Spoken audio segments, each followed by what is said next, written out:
माध्यम से क्या करता है, क्या बताया था कि ब्लड जो आती हैं वो महाशिरा के माध्यम से दाहिना आलिंद में प्रवेश करती हैं। दाहिना आलिंद में जब ये जो ब्लड आता है वो दाहिना नीले में छोड़ देता है, फिर दाहिना नीले क्या करती हैं, इस ब्लड को फुफ्फुस धमनी के माध्यम से फेफड़ा में भेज देता है। फिर रक्त क्या करती हैं, फेफड़ा में जाकर शुद्ध हो जाता है। जैसा कि जानते हैं कि फेफड़ा में क्या होती हैं, ब्लड शुद्ध हो जाता है। तो फेफड़ा में यह जो ब्लड होती हैं फुफ्फुस शिरा के माध्यम से बायां आलिंद में प्रवेश करता है। फिर बाएं आलिंद जो है तो होता है वो बाएं नीले में छोड़ देती हैं। बायां नीले क्या होती हैं, बहुत चौड़ा चैम्बर होती हैं। ये शुद्ध रक्त को महाधमनी के माध्यम से पूरे शरीर में क्या करता है, भेज देता है। दाहिना आलिंद और दाहिना नीले के बीच जो एक कपाट होता है बताए थे, उस कपाट का क्या नाम था, ट्राइकस्पिड वाल्व था। बायां आलिंद और बायां नीले के मध्य जो कपाट होता है उसे क्या बोला जाती हैं, बाइकस्पिड वाल्व बोला जाता है। क्रोजरी साइनस नामक नस जो होती हैं हृदय के पेशियों के बीच रक्त पहुंचाती है। जब इसमें कोलेस्ट्रॉल की मात्रा बढ़ जाती है तो हार्ट में जो नस होती हैं, ये क्रोजरी साइनस नस जो होती हैं वो जाम हो जाती हैं, जिसके कारण क्या आता है, हार्ट अटैक आता है। आपको अच्छा से समझाए थे हम कि हार्ट अटैक क्यों आता है। तो क्रोजरी साइनस नामक नस जो होती हैं जो हार्ट की पेशियां यानी कि दीवार में रक्त को पहुंचाता है, लेकिन जब कोलेस्ट्रॉल की मात्रा जब उस रक्त में बढ़ जाएगा तो हृदय की जो नस होती हैं वो जाम हो जाती हैं, जिसके कारण क्या होती हैं, हार्ट अटैक आ जाता है। तो पूरे शरीर में हम ब्लड का जो मार्ग है उसे देखने का भरसक प्रयास कर दिया। एक बार फिर से मैं उसे रिवीजन कर देता हूँ। महाशिरा के माध्यम से ब्लड आया, दाहिना आलिंद में प्रवेश करेगा, फिर जाएगा दाहिना निलय में, फिर फुफ्फुस धमनी में, फुफ्फुस धमनी के बाद फेफड़ा में जाकर ब्लड शुद्ध होगा। उसके बाद फुफ्फुस शिरा के माध्यम से बायां आलिंद में प्रवेश करेगा, फिर बायां आलिंद से बायां निलय में आएगा, फिर बायां निलय से महाधमनी में, फिर धमनी में, फिर छोटी धमनी में, फिर केशिका में, फिर छोटी शिरा में महाशिरा से होते हुए फिर दाहिना आलिंद में प्रवेश कर जाएगा। इस तरह से हमने क्या देखा कि ब्लड को कैसे हार्ट से लेकर के हम पूरे शरीर में दौड़ाते हैं। आप अच्छी तरह से समझ गए होंगे। अगर आपको समय देना है तो थोड़ा सा उस वीडियो को वॉच कर लें। जो सर्कुलेटरी सिस्टम का पार्ट 3 है उसको वॉच करने का प्रयास करें, क्योंकि हम रिवीजन कर रहे हैं इसलिए हम जल्दी जल्दी बोलना होता है। इसमें हृदय की जो धड़कन होती हैं स्टेथोस्कोप से मेजर की जाती हैं। जो डॉक्टर होती हैं वो लब-डब की आवाज़ सुनते हैं। आला लगाकर डॉक्टर क्या सुनते हैं, लब-डब की आवाज़ सुनते हैं। 1 मिनट में 72 बार सांस लेते हैं। सॉरी, एक बार में हार्ट जो बीट होती हैं वो 72 बार होती हैं, लेकिन बीमार अवस्था में ये 150 बार भी धड़क सकता है। एक बार में हृदय की धड़कन जो है जब पंप करती हैं तो 70 ml ब्लड क्या होती हैं, अंदर जाती हैं, यानी 5.5 लीटर ब्लड, चूँकि पुरुष में कितना होती हैं, 5.5 लीटर ब्लड होती हैं। इसलिए 5.5 लीटर ब्लड को पंप करने के लिए हार्ट को कितना धड़कना पड़ेगा, 72 बार धड़कना पड़ेगा। ये हम ऑलरेडी बता दिए थे। फिर हम रक्तचाप बताए थे, ब्लड प्रेशर क्या होती हैं। तो शरीर में जो रक्त होती हैं उसके प्रवाह के कारण नस की जो दीवार होती है वहाँ पर प्रेशर पड़ती हैं, जिसे हम क्या बोलती हैं, ब्लड प्रेशर बोला जाती हैं। ब्लड प्रेशर क्या होती हैं, तो नस के दीवार जो होती हैं वहाँ पर ब्लड दौड़ता है और उसका प्रेशर पड़ती हैं। तो नस के दीवार में जब प्रेशर ज़्यादा पड़ेगा तो क्या होगा, बीपी हाई होगा। बीपी हाई कब होता है, जब नस के जो दीवार है जहाँ से रक्त दौड़ रहा होता है वहाँ पर जब कोलेस्ट्रॉल बढ़ेगा और जब वहाँ पर दीवार पर ज़्यादा बर्डन पड़ेगा तो बीपी हाई होगा। क्या होगा, बीपी हाई होगा। सिस्टोलिक क्या होती हैं, जिसे हम प्रकुचन बोलते हैं। क्या बोलते हैं, प्रकुचन बोलते हैं। प्रकुचन किसको बोलते हैं, सिस्टोलिक। यानी कि हम बताए थे कि रक्तचाप जो होती हैं 120/80 होती हैं, तो 120 के क्या बोलती हैं, परकुचन बोलते हैं, जिसे सिस्टोलिक बोला जाती हैं। और 80 को क्या बोला जाता है, 80 को बोला जाता है डायसिस्टोलिक बोला जाती हैं। यानी जब नीलय सिकुड़ेगा, क्या नीलय जब सिकुड़ेगा तो रक्त क्या होगा, हार्ट के बाहर जाएगा। नीलय जब सिकुड़ता है तो क्या होती हैं, ब्लड क्या होती हैं, रक्त जो होती हैं वो हृदय से बाहर निकलती हैं और जो अनुशीतलन जो होती हैं डायस्टोलिक क्या बताए थे कि जब निलय फैलता है तो जब फैलेगा निलय तो उतना स्पीड नहीं रहेगा, जब निलय फैलेगा तो उतना स्पीड थोड़े रहेगा, तो रक्त हृदय से में वापस आ जाती हैं। फिर इसको बताए थे बीपी क्या होती हैं, सिस्टोलिक बटा डायसिस्टोलिक होती हैं। यानी बीपी एक नॉर्मल मानव में यानी नॉर्मल इसका रेंज है 120/80 होती हैं। बीपी बढ़ता है तो उसको हम हाइपरटेंशन बोलते हैं। इसमें इस स्थिति में क्या होती हैं 140/90 हो जाती हैं। बीपी जब हाई रहेगा तो उसका जो होती हैं 140/90 रहेगा, और बीपी जब लो रहेगा तो ये 90/60 रहेगा। यानी जब बीपी जब घटता है ना, जब बीपी जब घट रहा होता है तो उसको क्या बोला जाती हैं, हाइपोटेंशन बोला जाती हैं। याद रखेंगे ये क्वेश्चन अक्सर पूछा जाती हैं, और अक्सर लोग क्या बढ़ा हुआ में हाइपोटेंशन मार देते हैं और घटा हुआ में हाइपरटेंशन मार देते हैं। तो इस तरह की गलती आप नहीं करेंगे। जब बढ़ा हुआ बीपी रहेगा तो उसको हाइपरटेंशन बोला जाती हैं, लेकिन जब घटा हुआ बीपी रहती हैं तो उसको हाइपोटेंशन बोला जाती हैं। तो बीपी को मेजर किया जाती हैं, किसके द्वारा बीपी को मेजर किया जाती हैं, स्फेग्नोमैनोमीटर के द्वारा मेजर किया जाती हैं। तो मैं पिछला वीडियो को रिवीजन कर दिया, और इस वीडियो को अब स्टार्ट करते हैं क्योंकि समय बहुत ज़्यादा ले लिए, लगभग 8 मिनट 7.5 मिनट ले लिए। तो चलिए हम आज का वीडियो स्टार्ट करते हैं। तो रिवीजन भी बहुत ज़रूरी होता है क्योंकि ज़्यादा पढ़ने से बेहतर रिवीजन होना चाहिए। तो रिवीजन बहुत ही परफेक्ट रूल है, किसी भी एग्ज़ाम को क्रैक करने के लिए आपका रिवीजन बहुत ज़्यादा होनी चाहिए।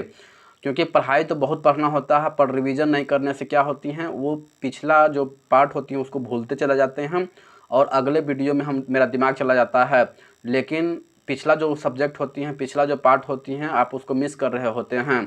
तो पिछला वीडियो को मिस ना करते हुए क्यों ना हम उस चीज़ को रिवीजन कर लें। तो रिवीजन भी बहुत अच्छा उपाय होती हैं। सक्सेस और सफलता को दिलाने के लिए रिवीजन बहुत इंपॉर्टेंट रोल निभाता है। तो चलिए आज ब्लड हम पढ़ाते हैं, ब्लड का काम क्या होती हैं, ब्लड क्या होती हैं। आज हम ब्लड के मतलब को अच्छी तरह से समझ पाएंगे कि ब्लड होता क्या है, ब्लड मानव में कितना होती हैं, ब्लड का निर्माण कहाँ होती हैं, ब्लड जमा कहाँ होगा, ब्लड की खोज किसने किया था, कोलेस्ट्रॉल की मात्रा कितना होती हैं, प्लाज्मा क्या होती हैं, आरबीसी कितना होती हैं, डब्ल्यूबीसी क्या होती हैं, प्लेटलेट क्या होती हैं। इन सारी चीज़ों को हम आज समझने का प्रयास करेंगे। तो चैनल से जुड़ जाएं और चैनल को सब्सक्राइब करके बेल आइकन को ऑन कर लें, क्योंकि इस तरह का वीडियो आपको बहुत कम देखने को मिलेगा। लोग यूट्यूब पर क्या करती हैं, व्यूज पाने के लिए, सब्सक्रिप्शन पाने के लिए वो टाइम को वेस्ट कर देते हैं, और जहां 10 मिनट में कंप्लीट करना होता है वहां 20 मिनट से लेकर 30 मिनट में कंप्लीट करता है। यानी कि लोग स्टूडेंट्स का टाइम कितना बर्बाद होता है। जो 10 मिनट का वीडियो होना चाहिए वो 30 मिनट का वीडियो लगता है। 20 मिनट जो होती हैं स्टूडेंट क्या होती हैं, लॉस में जाते हैं। तो हम उन लॉस को पूरा करने के लिए आ गए हैं। तो चैनल से जुड़ जाएं और चैनल को सब्सक्राइब करके बेल आइकन ऑन कर लें। चलिए हम आज का वीडियो स्टार्ट करते हैं। अब मैं थोड़ा धीरे हो जाता हूं क्योंकि आपको समझाना होता है। ब्लड जो होती हैं, ब्लड क्या होता है, ब्लड को हिंदी में क्या बोला जाती हैं, रक्त बोला जाती हैं। क्या बोला जाती हैं, रक्त बोला जाती हैं। कहीं कहीं इसको खून भी बोला जाती हैं। ब्लड को क्या बोला जाती हैं, खून बोला जाती हैं, या रक्त भी इसको बोल सकते हैं। और ब्लड को, ब्लड तो आप जानते ही हैं। तो ब्लड होता क्या है, तो ये कोलाइडी, प्राकृतिक कोलाइड है। इसका आकार क्या होती हैं, गाढ़ा टाइप में होती हैं। ब्लड की क्या होती हैं, गाढ़ा होती हैं। ये संयोजी उत्तक का बना होती हैं। किसका बना होती हैं, संयोजी उत्तक का बना होती हैं। अगर संयोजी उत्तक का काम क्या होती हैं, संयोजी उत्तक का काम होती हैं एक सेल से दूसरे सेल को कनेक्ट करना। ठीक है, यानी कि जो शरीर में होती हैं, जो एक दूसरे से जोड़ता है, वो संयोजी उत्तक होती हैं। ये संयोजी उत्तक जो होती हैं वो हम उत्तक नाम के चैप्टर में बता दिए हैं। अगर उत्तक नाम के चैप्टर आप नहीं देखें तो कृपया करके उत्तक नाम के चैप्टर को कंप्लीट कर लें, ताकि आपको संयोजी उत्तक को समझने में कोई तरह की दिक्कत ना हो सके। संयोजी उत्तक होती हैं और इसका पीएच जो मान होती हैं ये 7.4 होती हैं। क्या होती हैं, ब्लड का जो पीएच होता है वो 7.4 होती हैं।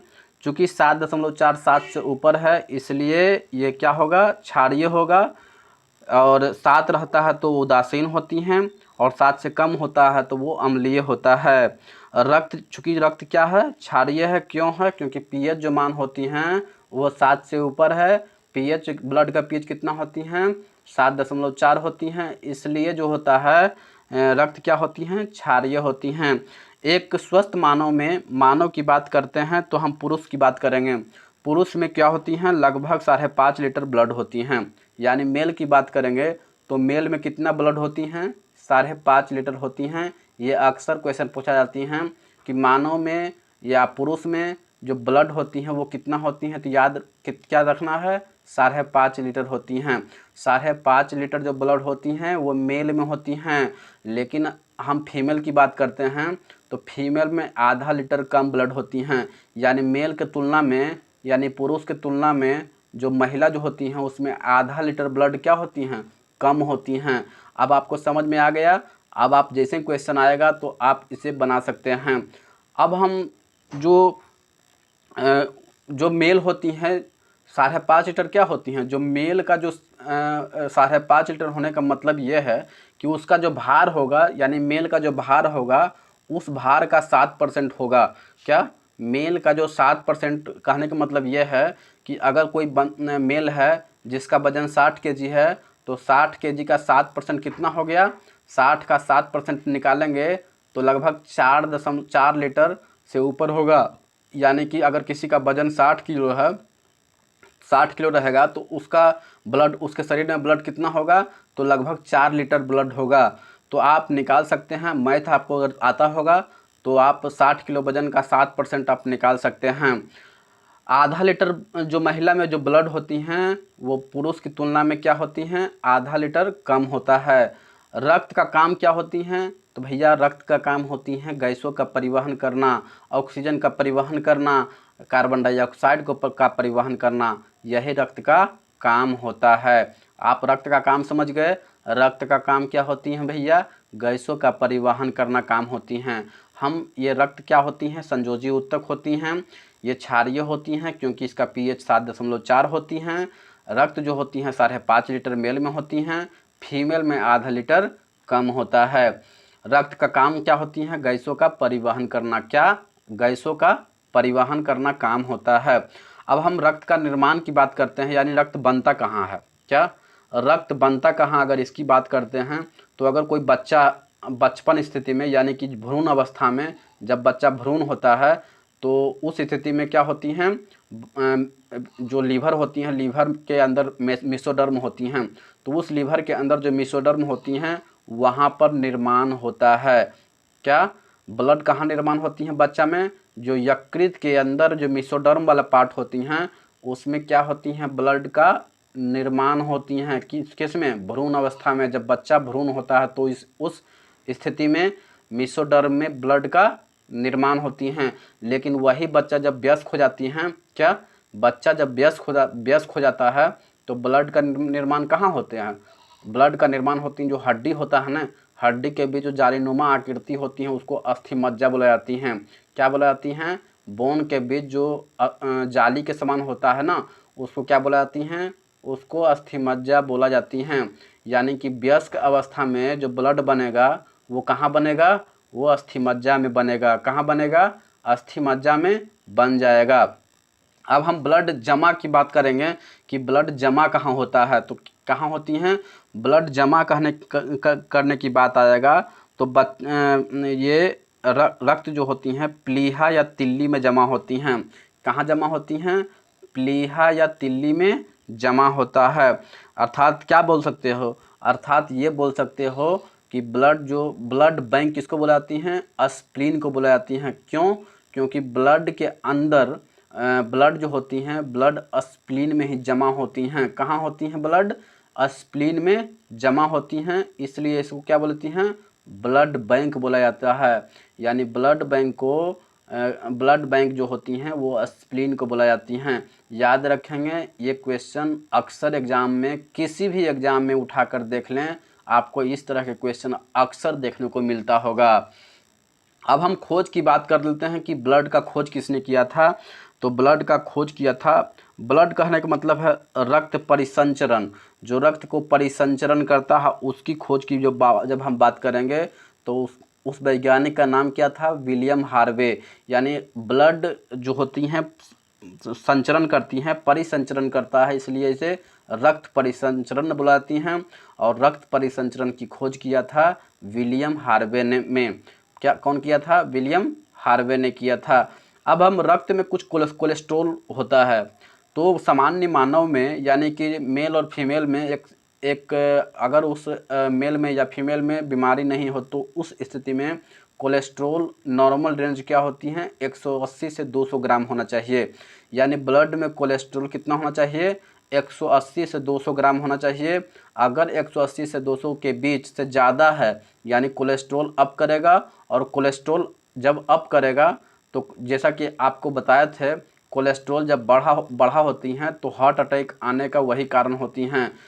कोलेस्ट्रॉल जब बढ़ा होगा तो रक्त के जो दीवार है, हार्ट के जो दीवार है वहाँ पर ब्लड नहीं पहुँच पाएगा, क्योंकि वो ब्लॉक हो जाते हैं। और कौन सा नस होती हैं? कोरोनरी साइनस नस बताए थे, जाम हो जाने के कारण क्या होती हैं? हार्ट अटैक आ जाता है। तो कोलेस्ट्रॉल की भूमिका बहुत ही ज़्यादा होती हैं। कोलेस्ट्रॉल ज़्यादा रहने के बाद आपको हार्ट अटैक आ सकता है। तो ब्लड में क्या देखें? ब्लड में हम लोग देखें कि ब्लड क्या होती हैं? संयोजी ऊतक होता है, क्षारीय होती हैं 5.5 लीटर मेल में, फीमेल में आधा लीटर कम, महिला में कम होती हैं, पुरुष में ज़्यादा होती हैं। निर्माण बच्चा में मेसोडर्म में, वयस्क अवस्था में अस्थि मज्जा में। अस्थि मज्जा कहाँ होती हैं? तो अस्थि मज्जा में हम देखें जो बोन होता है उसके अंदर जो जालीनुमा आकृति होती है वो अस्थि मज्जा होती हैं। जमा कहाँ होती हैं ब्लड? तो ब्लड बैंक में जमा होती हैं। ब्लड बैंक को किसको बोला जाती हैं? स्प्लीन को बोला जाती हैं। खोज किसने किया था? विलियम हार्वे ने किया था। कोलेस्ट्रॉल देख लिए कितना होना चाहिए? कोलेस्ट्रॉल आपका 180 से 200 ग्राम होना चाहिए। अगर वीडियो अच्छा लग रहा है तो चैनल से जुड़ जाइए, कुछ नहीं करना होता है, नीचे में सब्सक्राइब लिखा हुआ है वहाँ पर जा क्लिक कर दीजिए और बेल आइकन आएगा वहाँ पर ऑल कर लीजिएगा, चूँकि ऑल नहीं करेंगे तो आप पर नोटिफिकेशन नहीं जाएगा। तो नोटिफिकेशन पाने के लिए आपको बेल आइकन को ऑन कर लेना पड़ेगा। अब हम ब्लड सारा चीज़ हम जब देख लेने के बाद ब्लड के अंदर होती हैं क्या क्या चीज़ होती हैं, तो ब्लड जब हम पढ़ लिए होते हैं तो ब्लड के अंदर वाला चीज़ को हमको जानना होती है कि ब्लड के अंदर आखिर होती क्या है। तो ब्लड के अंदर दो चीज़ होती हैं। क्या चीज़ होती हैं? दो चीज़ होती हैं। एक तो होता है प्लाज्मा। क्या? एक तो होता है प्लाज्मा और दूसरा होती हैं रुधिराणु। क्या होता है? रुधिराणु होती हैं। यानी ब्लड के अंदर क्या क्या होती हैं? एक तो प्लाज्मा रहेगा और दूसरा क्या रहेगा? रुधिराणु रहेगा। प्लाज्मा कितने परसेंट में होती हैं? 55% में प्लाज्मा होती हैं और 45% में रुधिराणु होती हैं। क्या होती हैं? 45% में रुधिराणु को जिसे कणिका भी बोल सकते हैं। क्या बोलते हैं? कण जो होती हैं। और ये कण कितने तरह के होती हैं? ये कण 3 तरह के होती हैं, जिसे हम RBC, WBC और प्लेटलेट कहते हैं। यानी रुधिराणु जो होते हैं वो 45% ब्लड में होती हैं, और ये जो 45% है उसमें RBC रहेगा, WBC रहेगा और प्लेटलेट रहेगा। तो RBC को क्या बोला जाती हैं? RBC को एरिथ्रोसाइट बोला जाती हैं, WBC को ल्यूकोसाइट बोलते हैं और प्लेटलेट को क्या बोलती हैं? थ्रोम्बोसाइट बोलते हैं। याद रखेंगे कि रुधिराणु में ब्लड में रुधिराणु की कितना परसेंट में होती हैं? तो 45% में होती हैं। आपको याद रखना पड़ेगा, क्योंकि इस तरह का क्वेश्चन अक्सर देखने को वनडे कंपटीशन एग्जाम में तो अक्सर आपको देखने को मिलेगा। तो रुधिराणु आपको याद रखना पड़ेगा, 45% रुधिराणु होती हैं ब्लड में, और प्लाज्मा कितना होती हैं? 55% क्या होती हैं? प्लाज्मा होता है। फिर प्लाज्मा वाले भाग में प्रोटीन होती हैं, फाइब्रिनोजन प्रोटीन होती हैं और प्रोथ्रोम्बिन प्रोटीन होती हैं। ठीक है। अब हम रक्त प्लाज्मा की बात करते हैं कि रक्त प्लाज्मा क्या होती हैं और इसमें क्या क्या होता है।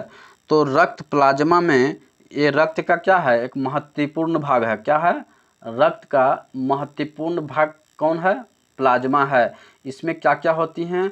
तो 90% जल होती हैं और 10% भाग में प्रोटीन और कार्बोहाइड्रेट होती हैं। क्या होती हैं? 10% वाले भाग में प्रोटीन और कार्बोहाइड्रेट होती हैं। प्लाज्मा में 2 तरह के प्रोटीन पाई जाती हैं, जिसे हम क्या बोलते हैं?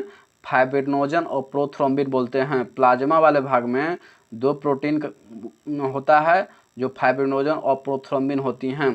फाइब्रिनोजन और प्रोथ्रोम्बिन जो होती हैं वो उसका काम क्या होती हैं? तो उसका काम होती हैं, जब ब्लड जब बाहर निकल रहा होती हैं, यानी कि ब्लड जब बाहर निकलता है तो उसी ब्लड को रोकने का काम क्या कौन करते हैं, यही प्रोटीन करती हैं, जिस प्रोटीन का नाम क्या है, फाइब्रिनोजन प्रोटीन और प्रोथ्रोम्बिन प्रोटीन। यही तो प्रोटीन होता है जो ब्लड जब बाहर निकल रहा होता है तो यही क्या करती हूँ, उस ब्लड को निकलने से रोकता है। अब सोच लीजिए कि अगर प्रोटीन नहीं होगा, यानी फाइब्रिनोजन प्रोटीन और प्रोथ्रोम्बिन नहीं होगा तो क्या ब्लड रुकेगा? बिल्कुल नहीं रुकेगा।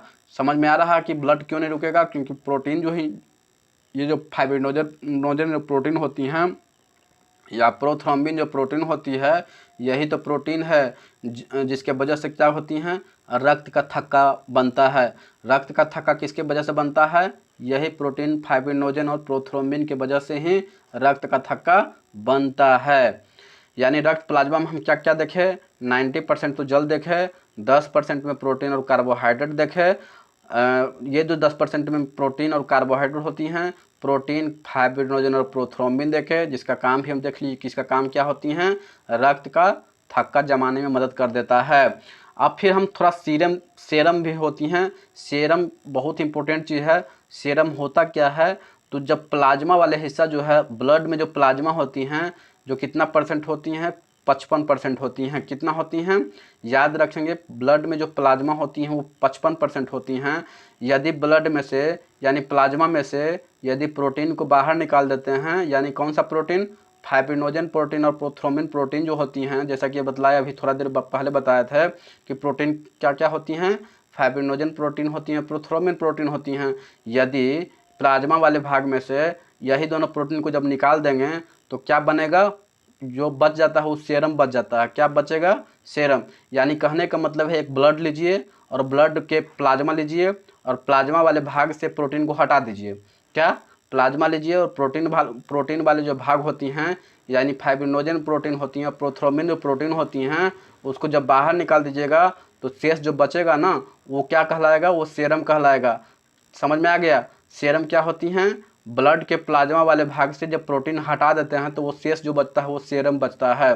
सेरम का कलर कैसा होता है, तो सेरम का जो कलर होती हैं वो हल्का पीला रंग का होता है। किस कलर का होती हैं, हल्का पीला कलर का होता है। और डॉक्टर साहब जो है क्या रक्त की जांच करते हैं क्या, तो बिल्कुल गलत बात है। जो डॉक्टर साहब जो आपका ब्लड लेते हैं जांच करने के लिए, वो ब्लड नहीं लेते हैं, वो क्या लेते हैं, सेरम लेते हैं। वो सेरम को ही जांच करते हैं और आपको बता देते हैं कि आपका ब्लड में ये चीज़ है, प्रोटीन इतना है, ये क्या नाम है, जो भी WBC इतना है, प्लेटलेट इतना है। तो आपको किससे बताते हैं, वो सेरम से जांच की जाती हैं। तो डॉक्टर जो जांच करते हैं वो किस चीज़ को जांच करते हैं, सेरम को ही जांच करके आपको बता देते हैं। यानी बीमारी की जांच के लिए सेरम जिम्मेदार है। यानी ब्लड का सेरम की वजह से, सेरम को लेते हैं और बीमारी का पता लगा लेते हैं। सेरम का रंग कैसा होती हैं, तो भैया जान लीजिएगा, हल्का पीला होती हैं। ये क्वेश्चन अक्सर पूछा जाती हैं, NTPC के भी एग्ज़ाम में पूछा गया था कि सेरम क्या होती हैं। तो सेरम होती हैं प्लाज्मा में से वो प्रोटीन को हटा देंगे तो वो सेरम कहला जाएगा। यानी कहने का मतलब ये होता है कि सेरम जो होती हैं, जो ब्लड में होता है सेरम, उस ब्लड से जब प्लाज्मा वाले पार्ट से जब प्रोटीन को हटा देंगे तो जो शेष बचेगा वो सेरम बचेगा। और सेरम का जो रंग जो होती हैं वो हल्का पीला रंग का होता है। और आपको अच्छी तरह से याद रखना पड़ेगा, इस तरह के क्वेश्चन अक्सर देखने को मिलता है और लोग गलती करके आते हैं क्योंकि उनको क्या बोलता है, उनको व्यवस्था की कमी होती है, उसको नॉलेज की कमी रहने के कारण उसका गलती करके आ जाते हैं और नंबर नुकसान करके चलाते हैं। यानी बीमारी की जांच जो होता है वो सेरम के द्वारा की जाती हैं। किसके द्वारा की जाती हैं, सेरम के द्वारा की जाती हैं। मेरे ख्याल से पार्ट फर्स्ट में छोड़ देना चाहिए, इतना काफ़ी है। ये लगभग 25 मिनट का वीडियो जा रहा है, तो ज़्यादा जैसा कि आप जानते हैं कि 25 से 26 मिनट का ही वीडियो होता है मेरा। और इस 26 मिनट में आप बताएंगे कि क्या मैंने 1 सेकंड भी बर्बाद किया क्या, तो 1 सेकंड भी मैंने बर्बाद नहीं किया। और आपको 25 मिनट में पार्ट फर्स्ट जितना बताना चाहिए था उतना हम बता दिए। इतना ही चीज़ बताने के लिए बहुत से टीचर क्या करती हैं, घंटों घंटों भर समझ लेते हैं, मात्र इतना ही चीज़ बताते हैं और 2-3 घंटा ले लेते हैं। बताइए, तो उस समय को आपको बचत होता है। तो इस चैनल आपके लिए वफादार साबित हो सकता है। तो चैनल से जुड़ जाइए और चैनल को सब्सक्राइब करके बेल आइकन ऑन कर लीजिए, ताकि मुझे मोटिवेशन मिले और मैं ज़्यादा से ज़्यादा चीज़ों को रिसर्च करूं और आपके सामने रिप्रेजेंट करने का प्रयास करूं। तो चैनल से जुड़ जाएं और चैनल को सब्सक्राइब करके बेल आइकन को ऑन कर लें, ताकि मैं पर डे वीडियो आपके सामने रिप्रेजेंट करता रहूं। चलिए अभी के लिए इतना छोड़ देते हैं, फिर मिलेंगे अगला वीडियो में। अभी के लिए इतना ही। जय हिंद, जय भारत, वंदे मातरम।